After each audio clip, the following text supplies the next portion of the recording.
how we can make sure that kids are able to decode and encode words. So the question that we're going to start with is, how do children learn to read words? So we're going to use Airy's phase theory to help us explain that.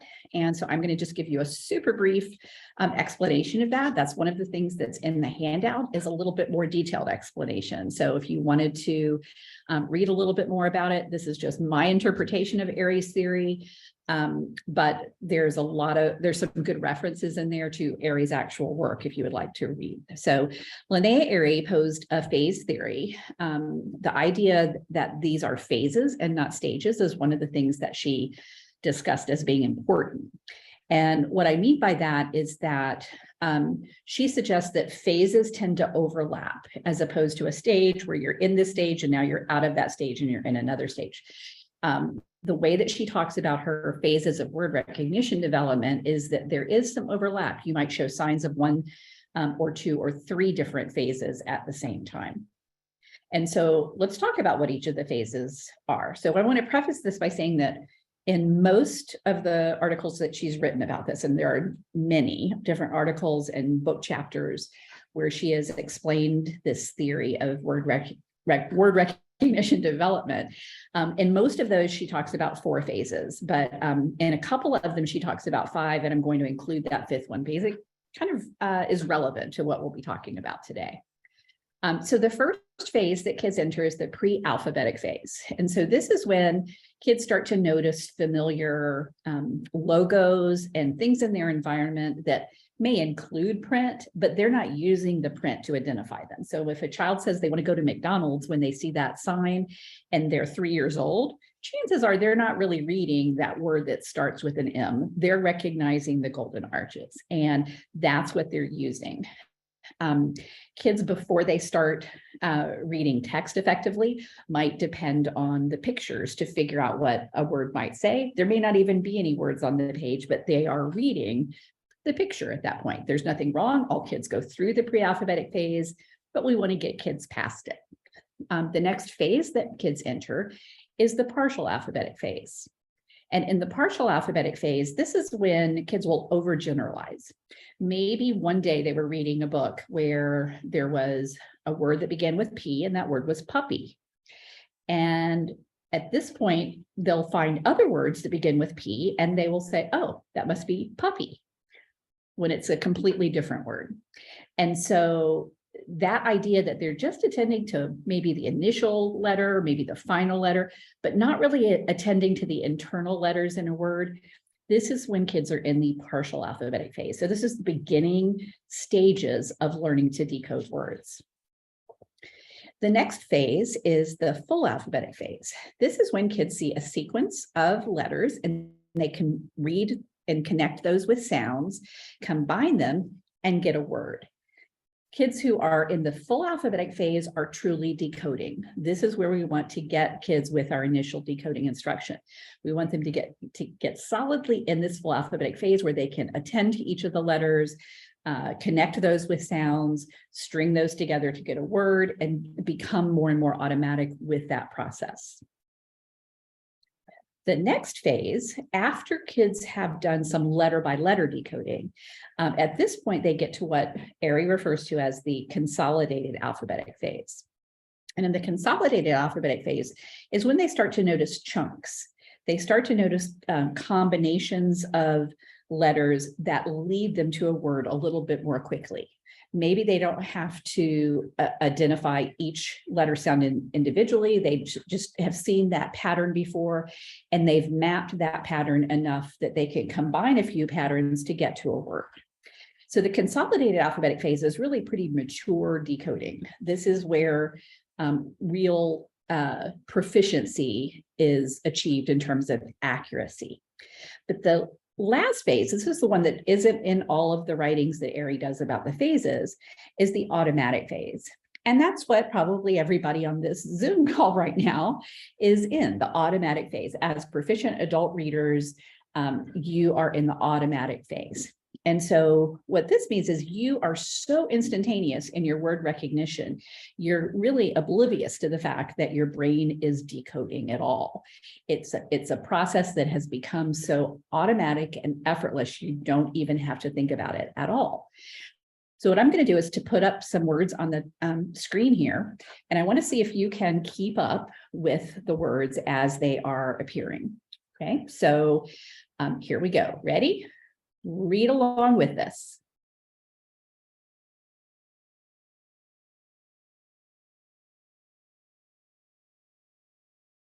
Okay, you probably were able to get to the last word identified before the whole word even came up. You were probably keeping up so quickly with that you almost could have gone faster than the text was appearing. Right? That is what automatic reading is. And we really want that for all of our students, because when kids can read the text automatically, that's when they can devote all of their attention, all of their cognitive load can be devoted to understanding what they're reading. So that's our goal. So the question is then, how do we teach children to read and spell words to get to that level of proficiency? So we're going to go on a little trip here. I want to take you down a road. Okay, so the way that kids develop these skills actually starts as two separate sets of skills that then merge, just like a road. Okay, so we have a path to get to fluent reading. So one side of that path we can consider to be spoken language, and the other side is written language. So that the very earliest stages of development, spoken language is really starting to attend to sounds, and written language is really starting to attend to letters.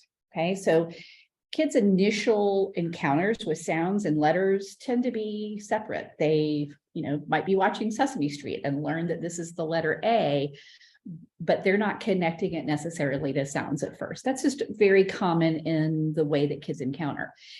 In speech, obviously, kids are encountering lots of sounds. They're figuring out that slight differences in the sequence of sounds make a different word. So fall and ball sound a lot alike, but that initial sound being different is really important to meaning. So initially, spoken language and written language are separate entities for kids, but then they start to merge. And when they merge, that's when kids start to connect graphemes and phonemes. And so that merging is where grapheme phoneme correspondences become important. So I'm going to be referring to this as GPCs because grapheme phoneme correspondences is a lot to say, and it doesn't really fit on my road very neatly. So but when the sounds and letters come together for kids, that's when they're learning grapheme phoneme correspondences. Okay, so a phoneme is the smallest unit of sound in spoken language, and a grapheme is the written representation of that sound. So those are the things we want kids to connect really early on in their development. And so once they have a few grapheme phoneme correspondences, they can start putting those together to read words. And you don't need very many, right? If you have the grapheme phoneme correspondences that A represents a and T represents t, you can read the word at right from the beginning. And as soon as you learn that S represents, you can make sat. So we want kids to get very quickly into reading words. So grapheme phoneme correspondence is the first connection, but we don't want to wait until they've got all their letter sounds down just to have them start reading words. As soon as they know enough, as soon as they know two grapheme phoneme correspondences, we want them to combine those to make a word.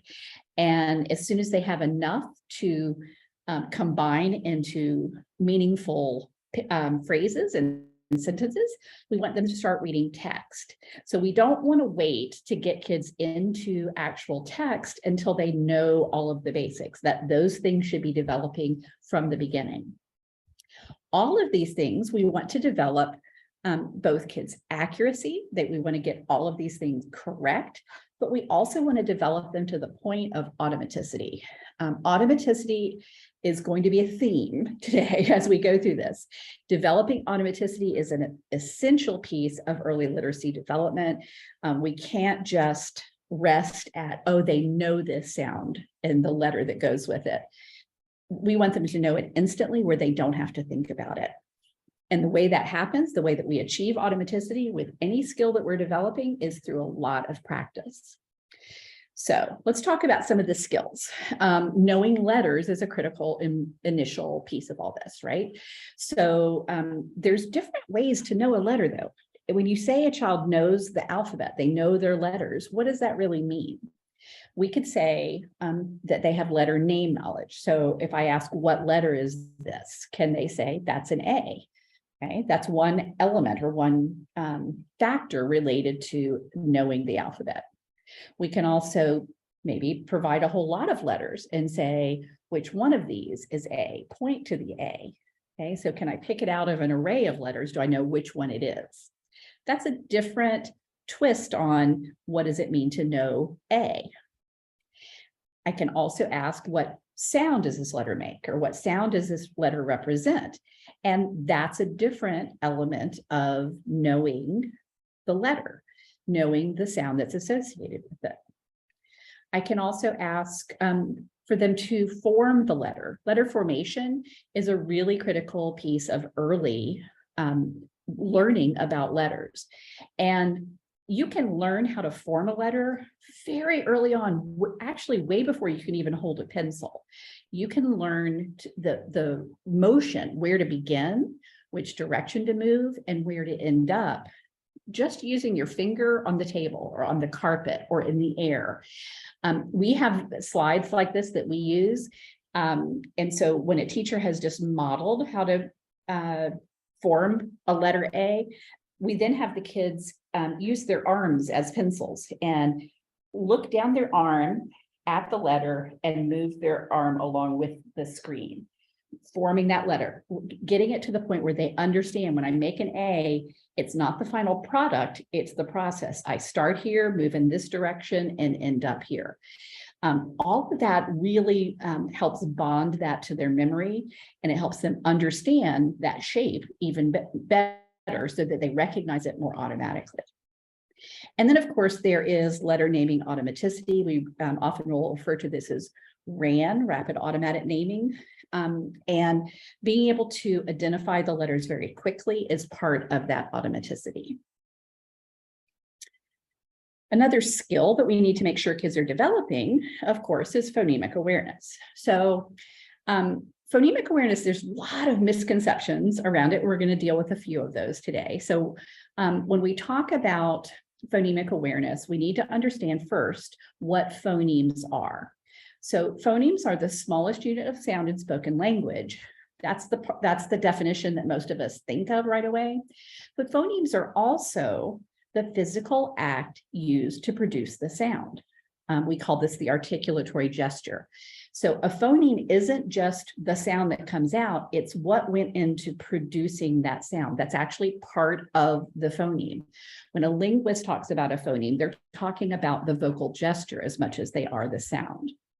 And so once I figured that part out, it really changed for me my understanding of what it meant to help children become phonemically aware. Being phonemically aware means being aware of the sounds, but it also means being aware of the movements that are going on in your mouth and how not all of them we can see. When I'm making the sound for I can see that. That's very easy to see. But when I'm making the sound, okay, or those sounds are way back in the back of my mouth, and I can't see someone making that sound as clearly as I can see a p or a So I have to pay a little bit closer attention to some of these other sounds. But being phonemically aware means I understand something about what my mouth is doing, and I can detect the differences of the vocal gestures that are happening as I'm producing sounds.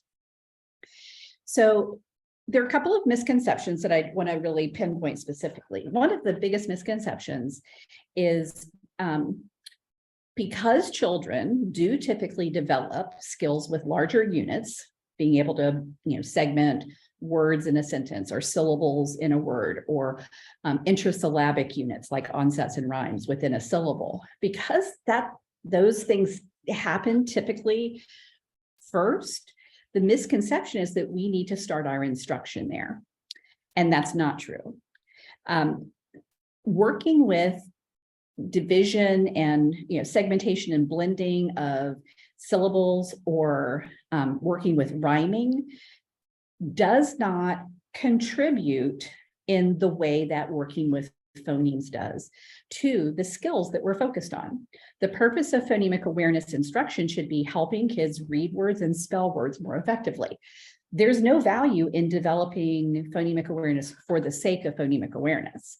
That's not the goal. The goal is to get to word reading and word spelling. So this misconception has, I think, caused a lot of instructional time to be wasted, because what we should be doing is starting right in with phonemes. There's really no reason to focus instruction on larger units, because those skills do not efficiently transfer to phoneme level work. And so the parallel that I often use with this is, 20, 30 years ago, pediatricians used to think that because the typical sequence of development is that kids scoot first, and then they crawl, and then they stand up and cruise along furniture, and then they walk, that those stages of development were typical. And so what they thought was that because that's what typically happens, if a child maybe goes right from scooting to walking and skips crawling, that's a problem. And pediatricians used to actually talk to parents about how their children were going to have later developmental problems because they never crawled. And what turned out through further research is that wasn't true. There are lots of kids who never crawled.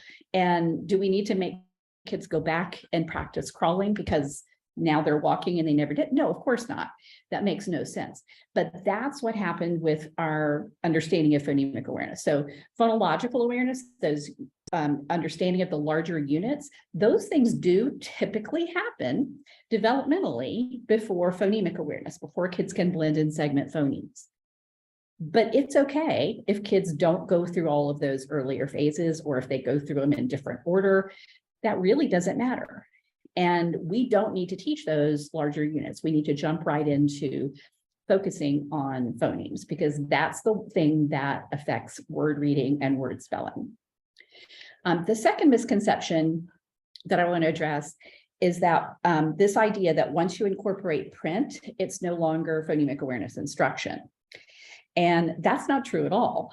Okay, so if you think about phonemic awareness as the capacity to attend to and manipulate sounds in spoken language, right? So both what we're hearing and what's going on in our mouths.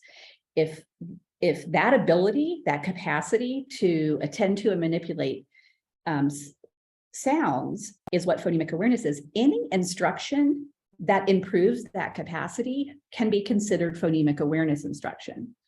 And what a pretty substantial body of research has now demonstrated is that incorporating letters in phonemic awareness instruction actually tends to make it more effective. It's not that doing it just orally is ineffective. That can have really good effects too. But overall, if you incorporate letters, it tends to be even more effective, which makes perfect sense, because if you think about it, phonemic segmentation and blending are pretty abstract concepts. And if we've got something that represents those phonemes, the graphemes that represent them, and we can manipulate those, that is making those abstract concepts more concrete for kids. So it's a pretty powerful thing. So just because we've incorporated print doesn't mean that it's no longer phonemic awareness instruction. Yes, incorporating letters makes it phonics instruction, but it's also phonemic awareness instruction if we're working on blending and segmenting the sounds. So the recommendation is actually to incorporate letters. Doesn't mean you always have to use letters. We do a lot of instruction without letters too, but we really do much more instruction with letters. If you are doing a phonemic awareness game as you're walking your class to in the lunch line, to the cafeteria, obviously you're not going to get out letters. That's a perfect example of a time when oral PA is probably a better thing to do a little game in that kind of circumstance. But when you can incorporate letters, you should. All right, so a little bit more just briefly about articulatory gestures. Making kids aware of how the sounds are produced really strengthens their phonemic awareness. And in doing that, it supports their ability to read and spell words. So some of the things that we want to attend to are the position of the lips and the tongue, the mouth movements, what part of our mouth is touching what other part of our mouth, and whether the sounds are voiced or unvoiced. Voiced is when our vocal cords are vibrating, and unvoiced is when they're still. So those distinctions and becoming aware of that is part of being phonemically aware, right? If phonemes are the physical act used to produce the sound, then we want to be aware of those physical acts. So the distinctions in these articulatory gestures, when we're talking about consonant sounds, we're talking about some disruption of airflow. This is the main thing that distinguishes a consonant from a vowel. A consonant somehow disrupts the airflow, either with our lips together, our tongue behind our teeth, our lips on our teeth. We use different vocal gestures to disrupt or cause turbulence in the sound, in the airflow. And that is what characterizes a consonant sound. Vowel sounds do not have any disruption of airflow. What's happening during the vowel sound is you have airflow that's coming through your mouth, and your mouth is in different shapes. And when you have your lips spread wide in a smile, that ends up creating a different sound than when you have your lips rounded in a little circle or open wide. And the different shapes of our mouth, it's kind of like, if you take a Coke bottle and you blow in the top, and it sounds different when you've got a lot of Coke in the bottle versus just a little bit of Coke in the bottle. It's a different sound, that different resonation. That's what's happening in your mouth, is when you have your mouth in different shapes, your tongue in different places, up high or low or front or back. Those things influence how the vowels sound. And the more you can become aware of those things, the more you're going to be able to use that knowledge in your decoding and encoding. So one of the things that's become popular is this idea of a sound wall, and this idea of using these to help kids connect with phonemic awareness. So when we're talking about phonemic awareness instruction, we're really talking about focusing on blending. And blending, this is when the teacher will segment the word into individual phonemes, and then the students blend the phonemes to form the word. So if I were doing phonemic blending with you, I would say, okay, listen to these sounds. Tell me what word you hear. Ish, what word? And you would respond with the whole word. So one way that you can help support kids here is using a practice called connected phonation. So this is also from Lene Aries' work. The idea that you can hold out some sounds at the beginning, the continuous sounds, like in the word fish. I could say the sounds ish, or I could say fish, right? Connecting the sounds that way prompts the students to be able to blend more effectively. We consider blending as a warm-up for reading or decoding words. The other skill here is segmenting. And in segmentation, the teacher will present the whole word and then guide the students in repeating the word and then segmenting it into phonemes. So if I say the word shin, the students would repeat shin and then say each sound they hear. Sh, I, n. And I like having students actually count the sounds out when they're saying the sounds. That tends to make it a little bit more concrete, as I was mentioning earlier. Segmentation of phonemes is a warm-up for encoding. These are the skills that we use during decoding and encoding words. When we're talking about multisyllabic words, we can think about it a little bit differently. This is when syllables can come in handy. So we think about typical development, syllable segmentation. Kids can usually do that earlier on, but it's not something that's important to do early on. But later on, when kids are starting to work with multisyllabic words, doing some syllable blending and segmentation in combination with phonemic blending and segmentation can be really helpful. So for example, if I want kids to blend the word rainbow, that's a lot of different phonemes.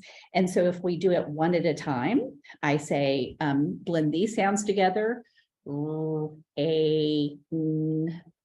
They would say rain, and then I would say blend these sounds together, b, o, and they would say bow. So now let's say those two things, rain, bow, and they would put it together to get rainbow. When I'm segmenting, I'm doing kind of the opposite. So at this level, what students are doing is segmenting the word into syllables and then segmenting each syllable into its phonemes.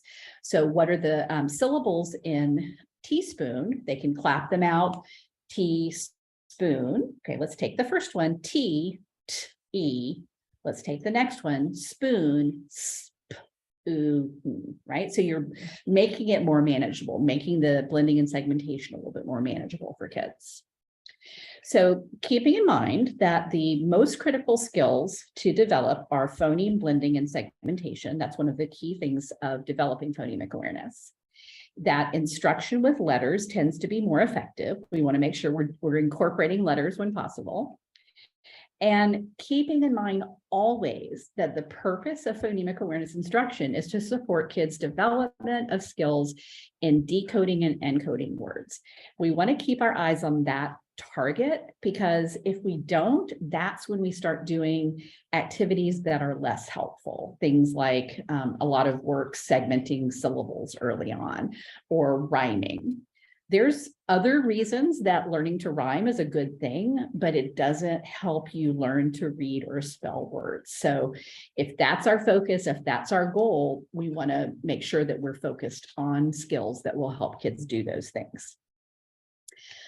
One of the resources that's in the handout that you have the link for is a video of yours truly modeling blendable pronunciations of sounds, because making sure that the way that you model sounds for kids is blendable is one of the critical pieces of helping them learn to blend and segment.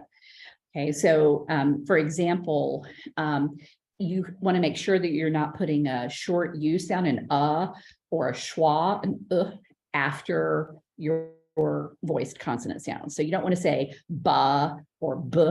You want to say b, right? Similarly, some of those sounds we learned as kids are not particularly blendable. So if you're like me, your first grade teacher taught you that W says wa. And even if I shorten that up and cut the schwa off as much as possible and make it a w, it's still not a very blendable sound. If I instead think about what that sound sounds like in a word and just hold that out, I actually get a much more blendable sound. So for example, in the word wish, before I get to the I, the sound that I'm hearing isn't w, I'm hearing wish, wish. That's much more blendable than ish. And we want to make this, we want to present these letters and these sounds in ways that kids are going to be able to use them most effectively. So the next element I want to talk about a little bit is connecting graphemes and phonemes. Okay, so again, phonemes are the smallest unit of sound in spoken language, and graphemes are the written representation of those phonemes. Graphemes contain letters, and sometimes they are a letter, but they're not. Graphemes and letters are not the same thing. So this is a good example. In this word, sheep, we have 3 phonemes, sh, e, p.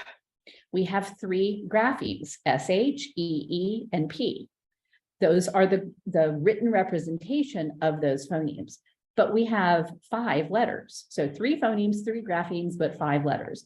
The number of letters very seldom corresponds after you get past your basic CVC, consonant, vowel, consonant words.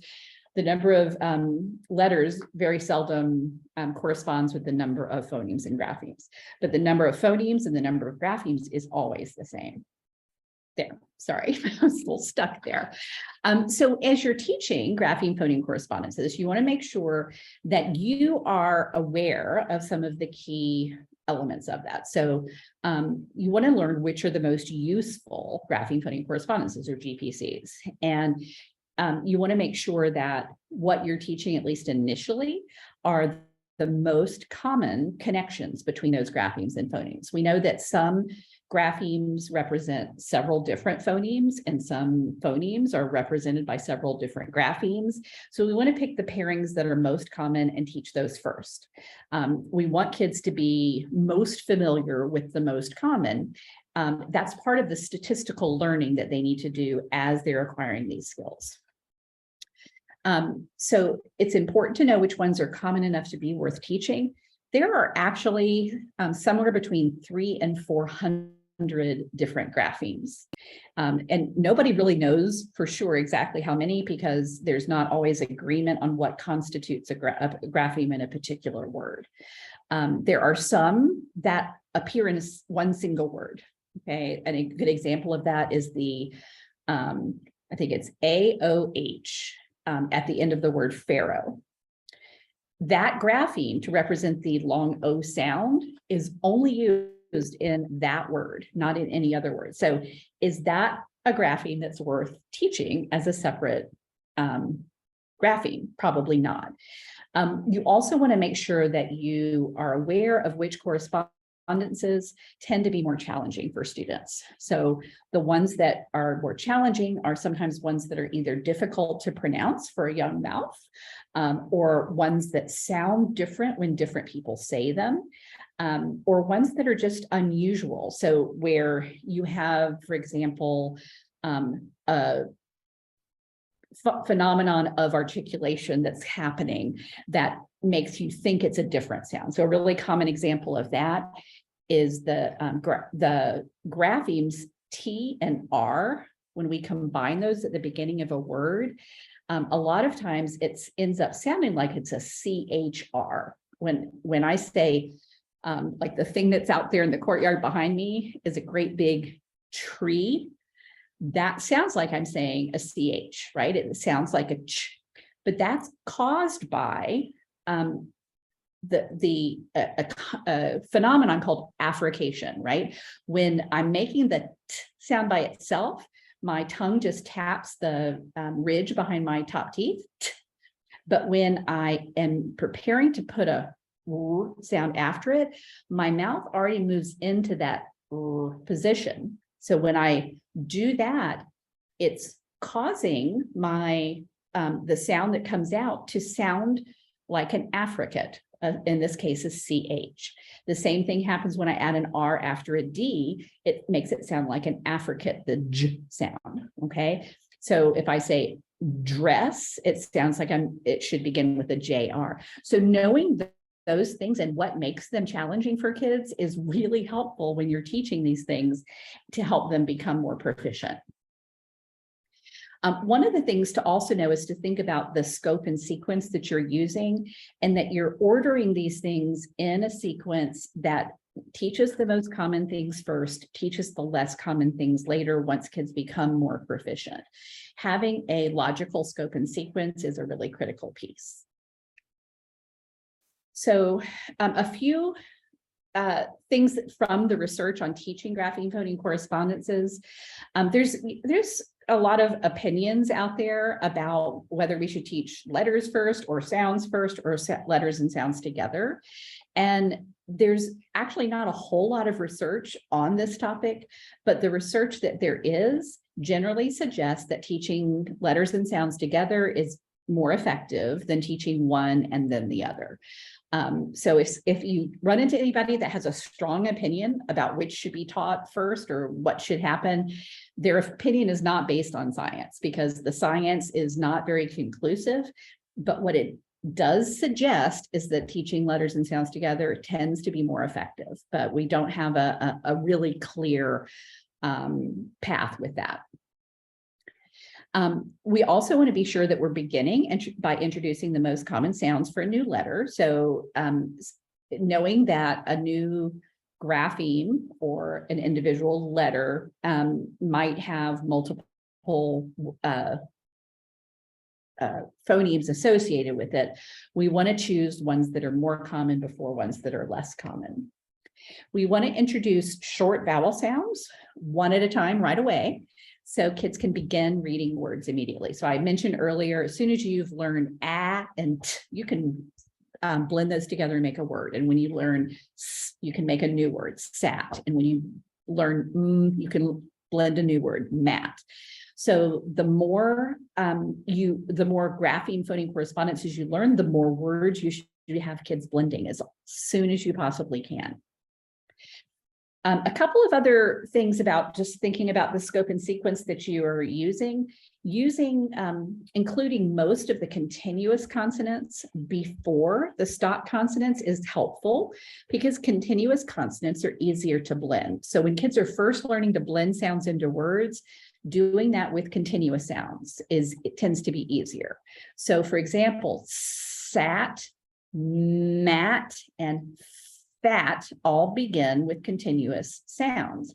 Those make them easier to blend than at. Okay, putting together a continuous sound, you can just hold it out until it bumps into the next sound. That tends to be easier for kids than stop sounds at the beginning. When you start introducing stop sounds, it can help to use a lot of examples where kids get to practice the sound at the end of a word. So in all of these examples, we start with a continuous sound, but it ends with a stop sound. Web, had, mug. There's a couple of good reasons for that. First of all, it's easier to blend at the end of a word, but also it helps kids practice pronouncing the sound in a blendable way. Because one of the problems, as I mentioned earlier, when you're producing phonemes, is there's a tendency to want to add a short U sound, an or a schwa sound, an after the consonant. And kids have that same tendency. They'll want to say ba and da and ga, and we don't want them to do that. And they almost never do that when the sound comes at the end of a word. So if they have a lot of practice blending sounds and saying the sound like it sounds at the end of a word, they're not tempted to say weba or hadda or mugga, right? It's easy to cut off when it comes at the end. Web, had, mug. They can hear the sound, but they know that it's cut off. That gives them more practice pronouncing the sound in a blendable way. And then finally, when we do start using the stop sounds at the beginning of a word, unvoiced stop sounds like t and k, are easier to blend than those voice sounds. The b, d, g. Those at the beginning are harder to blend. So when we're sequencing our instruction, it helps to have those unvoiced stop sounds at the beginning before we introduce voice stop sounds at the beginning of a word. So in introducing a grapheme phoneme correspondence, some things to think about. We want to introduce the most common ones first, and we also want to identify the grapheme placement, okay? So where can this grapheme appear in a word? Because some graphemes never appear at the beginning or never appear at the end of a word, and that's helpful to know.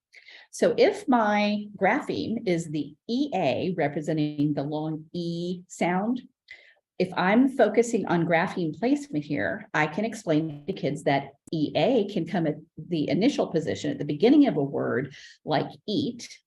It can come in the middle of a word like seat, or it can come at the end of a word like see. Okay, so knowing where it can appear. In this case, it can appear in the initial, medial, or final position.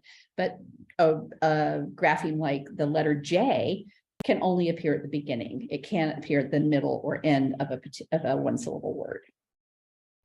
We also want to explain the articulatory gesture, what happens when we make the E sound. We stretch our lips out like this, we have our tongue down, and so forth.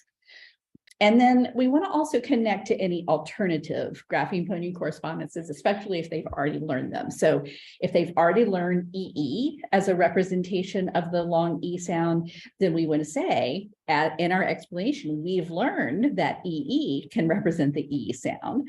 Today, we're learning that EA can also represent it. Okay, so that part of explaining a grapheme is really important. So this is an example of initial introduction in a grapheme phoneme correspondence. So we're talking about the grapheme SH representing the sound sh. So in my explanation, I'm first connecting it to something they've already learned. They've already learned what a digraph is. They learned the digraph CK. So this is just recommended teacher language for introducing a grapheme. A consonant digraph is when two consonants come together to make one sound. You've already learned about a consonant digraph. We've talked about CK. When C and K are together at the end of a word, they make one sound. K. The two consonants S and H have their own sounds, S and H. But when these consonants come together in words, they make one new sound, sh, like at the beginning of the word sheep. The consonant digraph SH can come at the beginning of a word, such as ship and shop. The consonant digraph SH can come at the end of a word, such as fish and wish. So what I just did was a very clear, very explicit introduction to this new grapheme phoneme correspondence. I connected it to something they already knew. They already knew something about digraphs. They already knew the sound for S and the sound for H separately. Now we're talking about what happens when we put them together, that they make a new sound, and here's where it can come in the word. There's very little kind of left up in the air at that point. And so as soon as I've taught that, I'm going to jump right into having kids practice actually combining it with other graphemes they already know, like the F and the I to make fish, the O and the P to make shop. And we're going to practice applying that grapheme phoneme correspondence in words right away. So one last thing that's related to all of this in the articulatory gestures, I mentioned the sound walls earlier.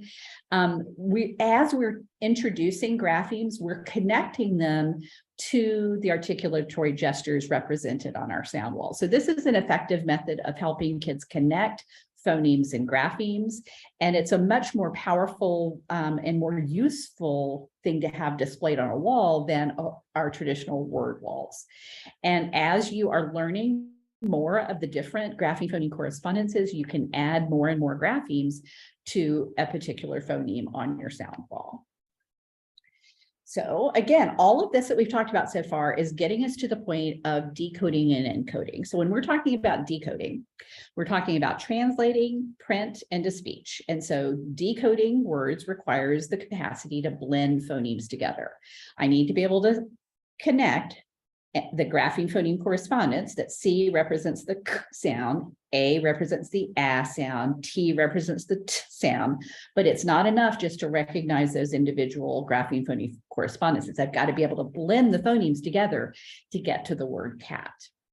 When I'm encoding, that's translating speech into print, and that requires phoneme segmentation skills. So I have to be able to take the spoken word cat and divide it into k, at, and then I need to think of the grapheme phoneme correspondence to represent each one of those phonemes. All of this leads us to the process of orthographic mapping, which if you've paid any attention at all to all the information that's out there these days about decoding and encoding, this has come out as something that's really critical. And this again comes from the work of Linnea Airy. She is kind of the goddess of decoding words. Okay, so orthographic mapping is a mental process where you are forming those connections that help you secure the spellings, pronunciations, and meanings of specific words in memory for instant recognition and retrieval. So for example, for a word like frog, I can do this when I am encoding the word. I think of the word, I think about the different phonemes that are represented in the spoken word, frog, and then I think of the graphemes that can represent each of those phonemes. I can also do the opposite. If I see the written word, I can connect each of those graphemes to a phoneme to get to the pronunciation of the word frog. Those connections and learning the patterns within words so that when I see a word, I just say, oh, that's frog. I don't have to think about it anymore to say frog. I've done it enough times that it's automatic, it's effortless. And that's the process that we want kids to go through. We want kids to get to the point where they're those grapheme phoneme correspondences and the specific patterns within words are automatized. So frog is an example where there's a one-to-one correspondence, right? There's 4 phonemes and there are 4 letters, right? So each grapheme is 1 letter. Those are the easiest initial things to orthographically map, to get into our heads and as permanent representations. But we can also do that with words that have graphemes of more than 1 letter. So fish, there's 4 letters, but there are only 3 phonemes. So we have to recognize a grapheme phoneme correspondence that has more than 1 letter in it. So this process works the same in our head, even when we have multiple letters represented in a grapheme. It also can work when we are using irregular or uncommon grapheme phoneme correspondences. So in a word like said, I am connecting the sound, that phoneme, with an unexpected grapheme. AI is an unexpected way to represent that sound. It doesn't happen in very many words at all. And when I see the AI grapheme, I have to connect it with the phoneme, just the opposite. That's not a very common. Normally, if I'm going to read a word with an AI in it, it's going to come out as A, but it's not A in the word said, it's an E. So I just need to make that connection. Most of an irregular word tends to be regular, very decodable. The S is represented with the S, just as I would expect it to be. The D is represented with a D, just as I would expect it to be. It's just that being represented by an AI, or noticing that the AI represents the sound That's the part that I have to really pay attention to. So an important part to understand about orthographic mapping is that skilled readers do not process words as visual units. This is really what all of Aries phases of word recognition development and the development of this orthographic mapping capacity has taught us. All of that research has led us to really understand that skilled readers don't process words as a visual unit. So one illustration of that is with this very common word that appears in a lot of children's books, the word bear. So when kids learn to read the word bear, if you go by the way that it's taught in some classrooms, you might think that what kids are attending to is that there's a tall letter at the beginning and then a series of short letters, and that shape is part of the identification of the word. But what proves this is not what's happening, is that when kids learn this word, if you show them the word in all capital letters, okay, it's a completely different shape of a total word. Every individual letter is a different shape, but their recognition of this all capital version of the word is almost exactly as fast as their representation of the way they learned it in lowercase. So what that's telling us is they are not learning it as a visual unit. They're learning it as a series of individual grapheme phoneme correspondences. And it doesn't matter really what it looks like. They're going to represent it, and they're going to be able to read it just as quickly. So this process of orthographic mapping explains to us how children learn to read words by sight. So when we are talking about a sight word, what we're talking about is a word that has been orthographically mapped. It doesn't have to be a high frequency word. It doesn't have to be a regular word or an irregular word. It can be either. What it means is that I have, in my brain, mapped that sequence of graphemes to a sequence of phonemes, and I can recognize and identify the word instantly. That is what orthographic mapping is. And efficient orthographic mapping is promoted by teaching kids phonemic awareness and grapheme phoneme knowledge, as well as lots of practice encoding and decoding words. So a couple of important strategies that I want to share with you about how you can teach these skills. One of them is the use of Conan boxes. The way that Conan developed this method is he put pictures on cards. You might see a picture of a fish, and then you would have boxes underneath it. And the skill that he would have kids practice is moving markers into the boxes.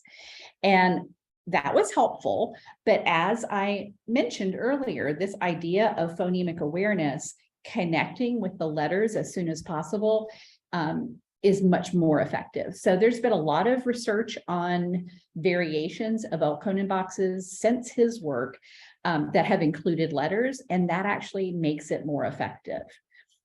So for example, for a word like fish, if I start by counting the sounds in the word with the child, we're going to sound out fish like this. Sh. Okay, I have 3 sounds. And then I'm going to draw 1 box for each sound. Okay. Now I can use chips like Conan did and say, and I can pull them back out and say, right? There's lots of practice segmenting that sound.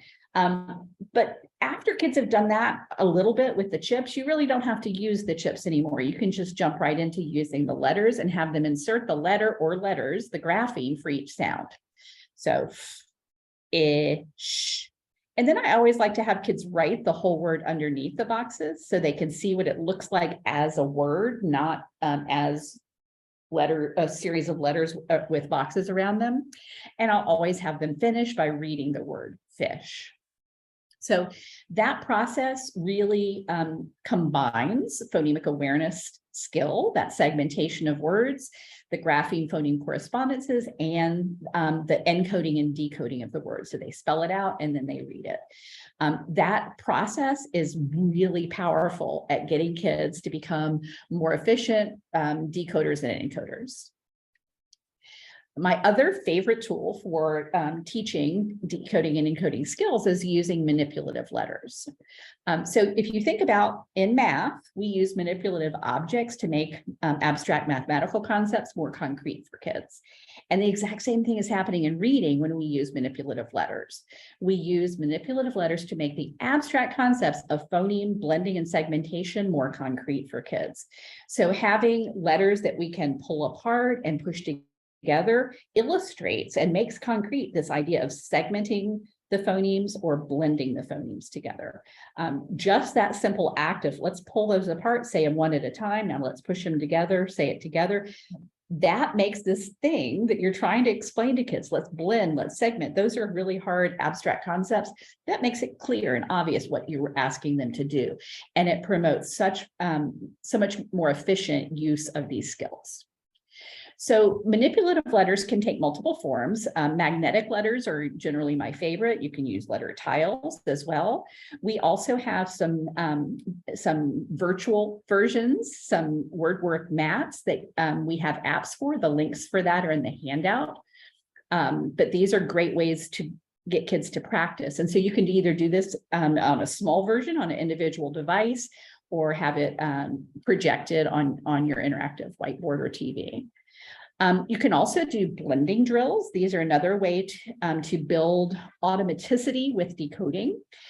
So getting kids to say the sounds in a word and then blend them together. We have an app for that as well. That's a virtual blending board. And you can also do a blending drill just even by having kids write the graphemes on a whiteboard. One of the ways to use any of these tools is by developing word chains. So a word chain is a really helpful way to help kids notice the very minute distinctions between one word and another sound.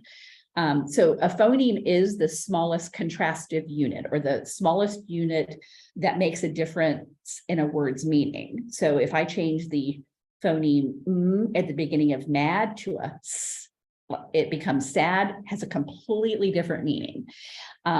So having word chains is a good planning tool to get kids ready, for you to get ready to guide kids in their decoding and encoding practice. So you can have different levels of difficulty. So the first word chain here is an onset rhyme level change. What that means is I'm only changing the initial phoneme. I'm keeping the rhyme intact. They all have the add for a rhyme.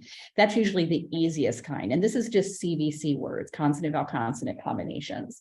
The phoneme level, I'm changing different places in the word. So I'm going from the at rhyme to the add rhyme to the app rhyme. And then I'm even putting a s at the end. Okay, you can also have both onset rhyme and phoneme level word chains where you are using a little bit more complicated things than consonant vowel consonant patterns. So you might have a digraph instead of an individual consonant letter.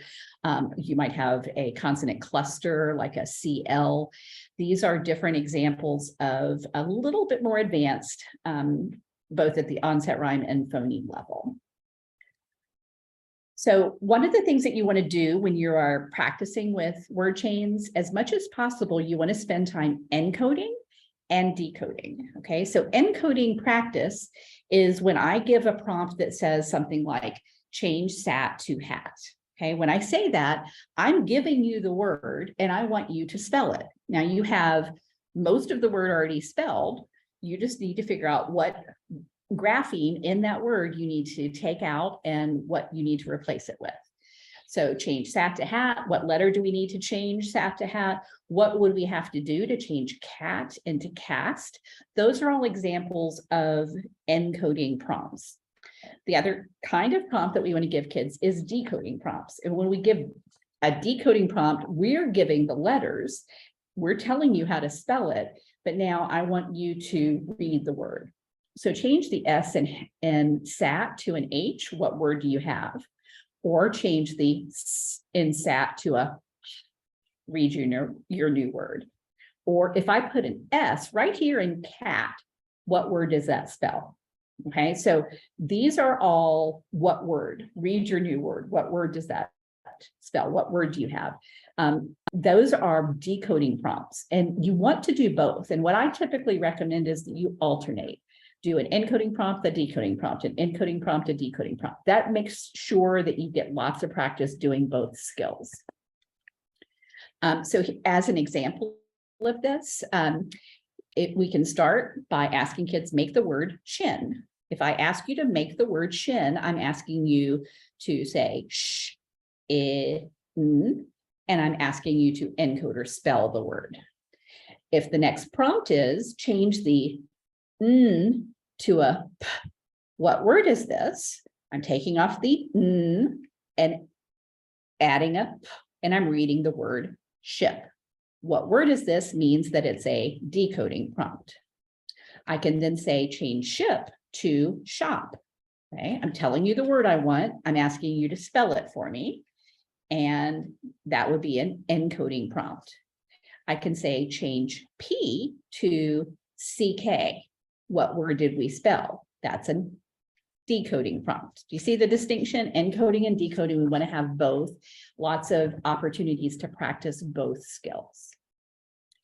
When we're talking about using word chains in these skills, like in Conan Boxes, we can take a word chain and change one thing at a time. So we've spelled the word fish. Now I can say, okay, I'm going to change the D in, or the F in fish to a D. what word do I have now? Okay. Or I can say, change dish to dash. Okay, so decoding and then encoding, change the D to a B, what word? Change bash to bath. Okay, so I'm going back and forth between decoding and encoding. So that you can use it with Conan boxes. I can also use it with manipulative letters. Okay, I can say, spell the word sip. Okay, I have s, I. Okay, I've spelled the word sip. Now change the s to a l. Okay, put an L there. Now change lip to flip. Okay, change the I in flip to an O. What word do you have? Good. Now change flop to flap. Now change the to a g. What word is that? Okay, so you get the idea. We're encoding, decoding, encoding, decoding. I can do this with our word work mat, our virtual word work mat. Okay, we're going from sip, same kind of thing, going to lip, changing lip to flip, changing the I to an O. What word do we have? Change flop to flap, change p to g, what word, and so on. And I can do that with our virtual blending board. So the same thing, I'm picking out these words, and when I'm doing it with the blending board, I tend to just do decoding practice because the teacher is doing the manipulation, but you can ask the student, what letter would I need to make this word change from hog to log, and so forth. When we're talking about teaching kids to read words, we have to recognize also that there are different types of words. We've talked a lot about reading regular words, and I mentioned irregular words. So a regular word is one that follows common grapheme phoneme correspondences. An irregular word is one that does not follow, has some sort of unexpected GPC in it. But there's also high frequency words. Those are sometimes used interchangeably with the term irregular word, but it shouldn't be. An irregular word is a word that does not follow common grapheme phoneme correspondences, but a high frequency word is one that simply appears a lot. It appears frequently in print. And those might be regular words like had and get are high frequency words, as are said and won, irregular high frequency words. So high frequency has nothing to do with regularity or irregularity. And neither does sight word. A sight word is any word, regular or irregular, that a reader has secured in memory, usually through a process of orthographic mapping, and they can recognize it instantly. They can recognize it on sight. So what is a sight word for you might not be a sight word for me. And so that's what becomes a sight word is particular to an individual. What has that individual orthographically mapped so they can recognize it on sight. Another way to think about irregular words too is that why can't it be readily decoded? It might be a permanently irregular word, ones in which the grapheme phoneme correspondences are unique to that word or to just a very few words. Words like one and shoe and I and who, those will always be irregular because those are very unusual grapheme phoneme correspondences in the word. But it could be a temporarily irregular word. So for example, when a child first encounters the word is, they might not yet have learned that z is a common phoneme that's represented by the S. They probably learned that S represents the S sound. So at that point, the is an temporarily irregular word, but that should be something that they learn pretty early on, that S is actually the most common way to represent the sound Z in English. So it's more common than the Z that we normally associate with that phoneme. So it should be something that they learn pretty early on, but until they learn that, we can consider that a temporarily irregular word. The method that most folks are using these days, it seems like, to teach irregular words is the idea of a heart word method. So this idea that There are parts of a word that are the expected grapheme phoneme correspondence, but the unexpected part, the one that isn't a typical connection, is one that we have to learn by heart. So we represent it that way. And that's just helping us recognize that it's really only a part of an irregular word. Usually there's one or two parts at most in an irregular word that we have to learn by heart. And the idea here is to really support kids' orthographic mapping of the word. So the last little element that I want to address is this idea of building automaticity. Automaticity is what we want to get to with every skill that we build. And if you think about other skills that you have developed in your life as an adult, you're automatic with a lot of things. So for example, when you drive a car, when you first started, before you got your license, you were having to figure out where the different things are, which one's the brake, which one's the accelerator, how much do I have to turn the wheel to turn where I want, how do I back up? You had to think through all of those things. And now if you're like me, you'll get someplace and you'll not even remember driving there because it's so automatic. You can listen to the radio, you can talk on the phone, you can attend to other things because the driving part is so automatic. You don't have to think about driving until you run into a really bad traffic or you run into a bad rainstorm. All of a sudden, it's like, turn off the radio, quit talking on the phone. You've got to focus on driving because the conditions have changed. And that's how I want you to think about building automaticity in word reading. In general, the words that we're coming across are going to be recognized automatically, but sometimes the conditions change. Sometimes we're encountering text that has a lot of unfamiliar words, and we've got to focus in a different way to those words.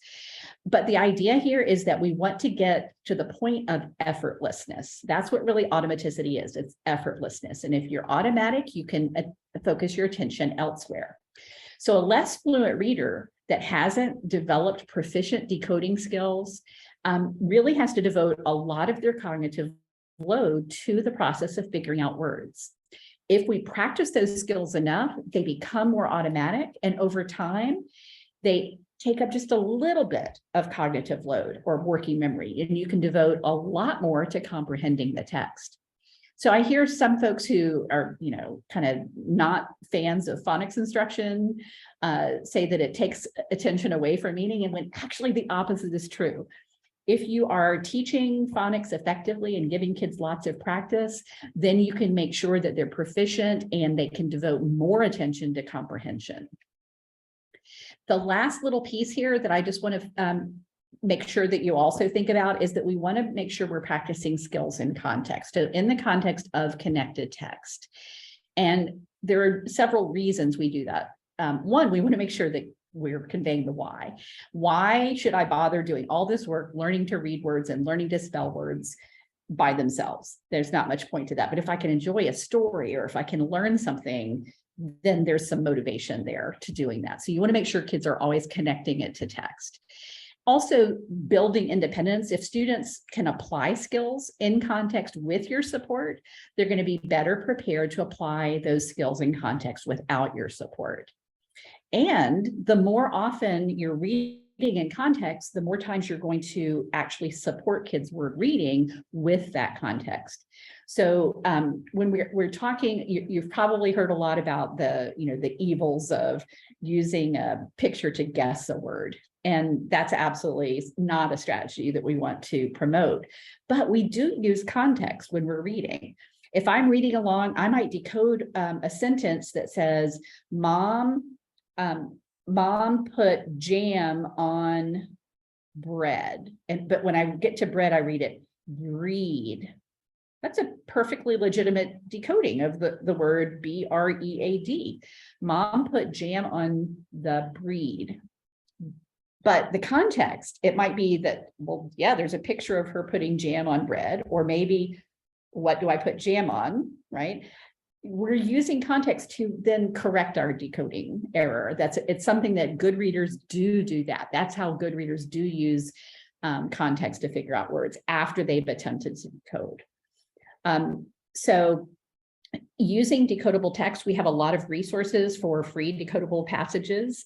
So if you go on the UFly toolbox that's linked in the handout, you can access quite a few decodable passages that are linked to different parts of our scope and sequence. We also have a decodable text guide that links other publishers' passages. So you can access this in multiple ways, and we encourage you to use this to find decodable text in order to give kids more opportunities to practice so they can become automatic in these skills. So remember, what we're trying to do in developing fluent readers is help kids merge their spoken language and written language, the sounds and the letters, to become accurate and automatic at reading grapheme phoneme correspondences, which will help them read words, which will help them read text. And through all of these, we need to make sure we're promoting both accuracy and automaticity. So I didn't leave very much time, but if we have a few minutes for questions, and you can also access us on social media and our website. So I will stop there and see what questions we have. Anyone have any questions or any thoughts that they would like to share? It's such great information. And then, if you have any questions, please put them in the chat. so we did just get one question. I'm wondering about what your thoughts are on some work on alliteration, blending, and segmenting before introducing ABCs. Sure, yeah. Before kids are at the point of, I mean, I've seen kids as young as 18 months, as they're just learning to say sounds, play games with the way that language sounds. And one thing to keep in mind when we're talking about playing with sounds is that kids, up until the point when we start introducing this idea that spoken language is made up of these tiny little sounds, their entire focus of language has been on meaning. And this is helping them think about language separate from its meaning, so that we can then start to think about the abstract connections between graphemes and phonemes, right? And so that is sometimes challenging for kids, and that's okay. Some kids take longer to develop that capacity than others, but some really do have success with early practice way before they're ready to start working with letters. So that, I think, is fine. It can be really helpful and get kids sensitized to some of those elements of language early on. I see, are there benefits to being a sounds first program, not introducing letter names until after students have had significant practice pairing phonemes and graphemes without letter names? There is no evidence that that is a beneficial practice. There are lots of reasons that I find it easier to introduce the name of the letter and the letter sound together, especially when we're talking about spelling. Because there are so many different ways to spell phonemes. If I'm just calling a letter, the Z sound, do I know if it's going to be an S or a Z, for example? So I find it more helpful myself to pair them from the beginning, but lots of folks find success doing it in other ways, but there isn't any evidence to suggest that one is better. Okay, we have time for just one more question, and you see it there, does it matter that when counting sounds, whoops, it just, let's see. When counting sounds, we want to separate the sounds, yet when we're blending, we're encouraging a connected phonation. I bet that is. So, you're actually accomplishing two different things. So segmenting sounds, remember, is to help you spell them. So you need to have them separated in order to represent each one with a grapheme in spelling the word. When you're combining them to read the word, you need to combine them. So using connected phonation is more helpful there. So they are serving different purposes, and that's why we do them differently. Okay, well, I think our time is up. I do see one more question, but if you want to answer that, that would be fine. And then we really do need to sign off. Sure. Okay. So should phoneme awareness be taught in a sequence? The isolating initial and final sounds is typically not something that's essential. Should it be taught that way? Because that to me indicates that it would be essential. I don't think that it's an essential thing. A lot of programs start that way, and I think that's fine. It's a simple way to start, but I don't think it's an essential component of those programs. So thank you all very much for joining me, and enjoy the rest of your symposium. Thank you so much. Bye-bye.